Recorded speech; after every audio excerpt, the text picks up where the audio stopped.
Devaswom board മുൻ president N Vasu Sabarimala സ്വർണ്ണക്കൊള്ളയിൽ അറസ്റ്റിലായിരിക്കുന്നു. നേരത്തെ ഒരു തവണ ചോദ്യം ചെയ്ത് വിട്ടയച്ചാണ് എൻ വാസുവിനെ. അതിനുശേഷം പിന്നെയും ചോദ്യം ചെയ്യുന്നുണ്ടായിരുന്നു. പക്ഷേ അറസ്റ്റിലേക്ക് പോകുന്നുണ്ടായിരുന്നില്ല SIT.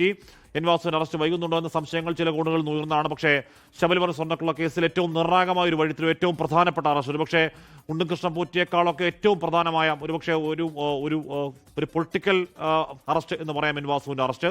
കട്ടളപ്പാളി കേസിലാണ് ഇപ്പോൾ എൻ വാസു അറസ്റ്റിലായിട്ടത്. ഈ കേസിൽ മൂന്നാമത്തെ പ്രതിയാണ്. 2019 അന്ന് ദേവസ്വം കമ്മീഷണർ, അതായത് എൻ വാസു നേരത്തെ ദേവസ്വം പ്രസിഡന്റായും അവിടെ സേവനം ചെയ്തിട്ടുണ്ട്, ചുമതലയിൽ ഉണ്ടായിട്ടുണ്ട്.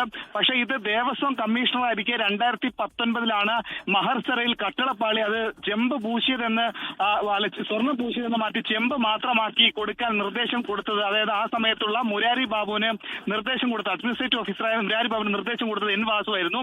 അങ്ങനെ FIR-ൽ പരാമർശം ഉണ്ടായിരുന്നു. അത് അഡ്മിനിസ്ട്രേറ്റീവ് ഓഫീസർ എഴുതിയത് നിർദ്ദേശപ്രകാരം, ഈ പറയുന്ന എൻ വാസുവിന് നിർദ്ദേശപ്രകാരമാണെന്നുള്ള നിർദ്ദേശമുണ്ടായിരുന്നു. ഏറ്റവും പ്രധാനപ്പെട്ട കാര്യം, കഴിഞ്ഞ ദിവസം എൻ വാസുവിനെ വീണ്ടും ആദ്യം ഒരു തവണ ചോദ്യം ചെയ്ത് വിട്ടതാണ്. രണ്ടാമതും ചോദ്യം ചെയ്യാൻ വേണ്ടി എൻ വാസുവിനെ വിളിച്ചിരുന്നു, നോട്ടീസ് അയച്ചിരുന്നു. പക്ഷേ ചില ആരോഗ്യ പ്രശ്നങ്ങൾ ചൂണ്ടിക്കാട്ടി എൻ വാസു ഹാജരാക്കാൻ കുറച്ച് സാവകാശം നൽകി ചോദിച്ചിരുന്നു.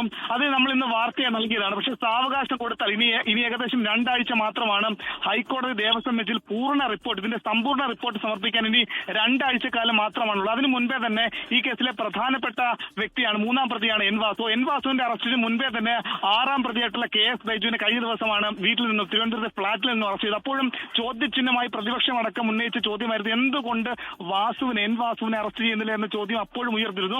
അപ്പോഴും എൻ വാസു ആരോഗ്യ പ്രശ്നങ്ങൾ ചൂണ്ടിക്കാട്ടി രണ്ടാമതും ചോദ്യം ചെയ്യൽ നോട്ടീസ്, അതായത് ഈ ഒരു അറസ്റ്റ് ഒഴിവാക്കി ചോദ്യം ചെയ്യലിൽ വിളിച്ചു വരുത്തി കസ്റ്റഡിയിലെടുത്ത ശേഷം പിന്നീട് അറസ്റ്റ് രേഖപ്പെടുത്തുക, അങ്ങനെ സ്വാഭാവിക നടപടികളിലേക്ക് നീങ്ങാമെന്നായിരുന്നു SITയുടെ നീക്കം. പക്ഷേ എൻ വാസു അത് മുന്നിൽ കണ്ടുകൊണ്ട് നേരത്തെ ആരോഗ്യ പ്രശ്നങ്ങൾ ചൂണ്ടിക്കാട്ടി അന്വേഷണ സംഘത്തിന് മുൻപിൽ രണ്ടാമത് ഹാജരാകാതെ നിന്ന ഘട്ടത്തിലാണ് SIT ഇങ്ങനെ ഒരു നീക്കം നടത്തുന്നത്. നാടകീയമായ നിലവിൽ എൻ വാസുവിന്റെ അറസ്റ്റ് രേഖപ്പെടുത്തിയിട്ടുണ്ട്. അദ്ദേഹത്തിനെ ഈഞ്ചക്കല്ല് ഓഫീസിലേക്ക് കൊണ്ടുവരുമെന്നുള്ള വിവരമാണ് നമുക്ക് ലഭ്യമായിട്ടുള്ളത്.